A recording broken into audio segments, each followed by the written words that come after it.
Hello everyone, আমি আবারও চলে আসলাম নতুন একটি দুর্দান্ত সেরা স্বাদের রেসিপি নিয়ে। সেটি হলো পুঁই ফল রান্না। পুঁই ফল দিয়ে কাসকি শুটকি দিয়ে আমি ভুনা করে নেব। তো রান্নাটা কি করে করলাম সেই জন্য পুরো ভিডিওটা সবাইকে দেখতে হবে। আর আমার এই নতুন ইউটিউব চ্যানেলটা সবাই সাবস্ক্রাইব করে দেবেন। ভিডিওটি দেখতে থাকুন সবাই। প্রথমেই আমি নিয়ে নেব পুঁই ফলগুলো, আর এই পুঁই ফলগুলো আমি ছোটো ছোটো টুকরো টুকরো করে কেটে নেব। এই যে আমি টুকরো টুকরো করে পুঁই ফলগুলো কেটে নিলাম, আর সাথে নিয়ে নেব একটি বেগুন। বেগুনটাও আমি সেম টুকরো করে কেটে নিলাম। তারপর নিয়ে নেব কাসকি মাছের শুটকি, আমি ভালো করে ধুয়ে নিয়ে নিলাম। তারপর চুলায় একটা কড়াই বসিয়ে দেব। পরিমাণ মতো সাদা তেল আমি দিয়ে দেব।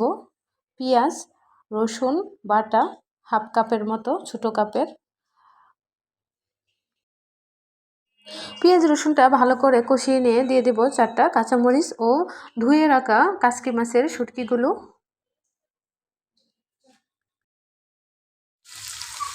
হাফ চামচ হলুদের গুঁড়া, হাফ চা চামচ মরিচের গুঁড়া দিয়ে আমি ভালো করে কষিয়ে নেব।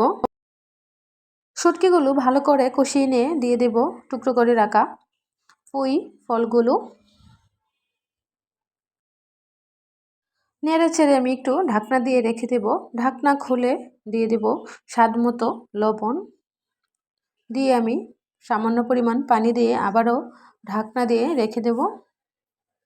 তারপর ঢাকনা খুলে দিয়ে দেব টুকরো করে রাখা বেগুনগুলো। নাড়িয়ে আমি ঢাকনা দিয়ে দেব। 2 মিনিট পরে ঢাকনা খুলে আবারও 4টি কাঁচামরিচ একটি টমেটো টুকরো করে কেটে নিয়ে দিয়ে দেব। ভালো করে নাড়িয়ে আমি কম আঁচে আবারও ঢাকনা দিয়ে রেখে 5 মিনিটের মতো রান্না করে পানিটা শুকিয়ে নেব। রেডি হয়ে গেল আমার পুঁই ফল রান্না। দিয়ে দেব সামান্য পরিমাণ ধনিয়া পাতা কুচি দিয়ে আমি নামিয়ে নেব। বন্ধুরা, রেডি হয়ে গেল আমার কাসকি মাছের শুটকি দিয়ে পুঁই ফল রান্না। অবশ্যই এটা এইভাবে কাসকি মাছের শুটকি দিয়ে রান্না করে খাবেন, গরম ভাতের সাথে একদম জমে যাবে। ভিডিওটা ভালো লাগলে লাইক কমেন্ট শেয়ার করে দেবেন। নতুন নতুন ভিডিও পেতে আমার চ্যানেলটা সবাই সাবস্ক্রাইব করে দেবেন। ধন্যবাদ সবাইকে ভিডিওটা দেখার জন্য।